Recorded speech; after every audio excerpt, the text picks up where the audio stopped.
Yes, ma'am. Firstly, I'd like to say thank you so much for the opportunity to ask you questions and to just hear your perspective on things. I think a lot of us as youth, as Caribbean youth as well, we look up to you and we appreciate the voice of discernment that you provide. I also think that as youth, we know that the climate movement is multifaceted in that you have to get not just large corporations and governments to agree, but people as well. So my question for you is just, how would you go about changing the cultural understanding around climate and waste and what our position is in this fight?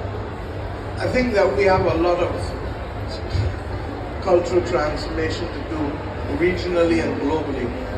And you talked about climate and waste. I could as well talk about violence as a public health disease as well. Because too many of our people are on a path that makes no sense at all.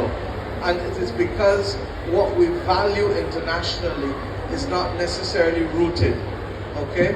If we believe in the pursuit of individual prosperity at the expense of everything else, then we will end up with the unjust societies that we have. We will end up with fossil fuels causing destruction. The one thing I know is that we need balance. And we need, as I said, that's why discernment is the key tool that we need as individuals. We need also to recognize that if our foreparents were not resilient, we wouldn't be here. Can you imagine what it was like to go through the Middle Passage and to have all elements of your dignity stripped away? They withstood that and they were resilient enough to do it. We are in danger of being in what I call a period where the culture of contentment has become the new opiate. We've been dulled and everything is dumbed down on the basis of how good we're going to feel in the next minute. I love Kaiso and reggae as much as anybody else, but how does our music denigrate women in the way in which it has been doing perpetually? And I'm not a prude and I'm not somebody who can't take a joke and I'm not somebody who ain't gonna whine. You understand? But the reality is that that is not an excuse for you to women as if they were an inanimate object.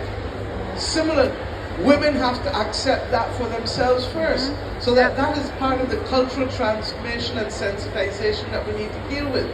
Similarly, violence.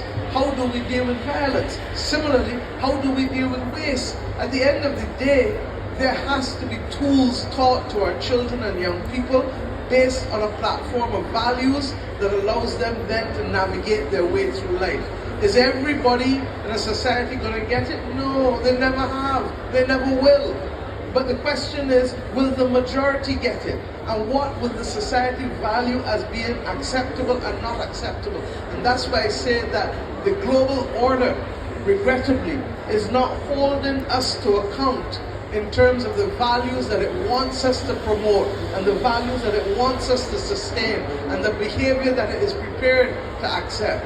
And I hope that you guys are going to help change it, because if everybody wants to get up and to do X, Y, Z, then too far east is always west. Balance is needed in order to be able to bring it about. Education, sensitization, but above all else, a platform of values, because right is right and wrong is wrong. And that's why I talk about moral strategic leadership at a global level. But it can only happen if it happens at the local level, the community level, and the national level. Thank you.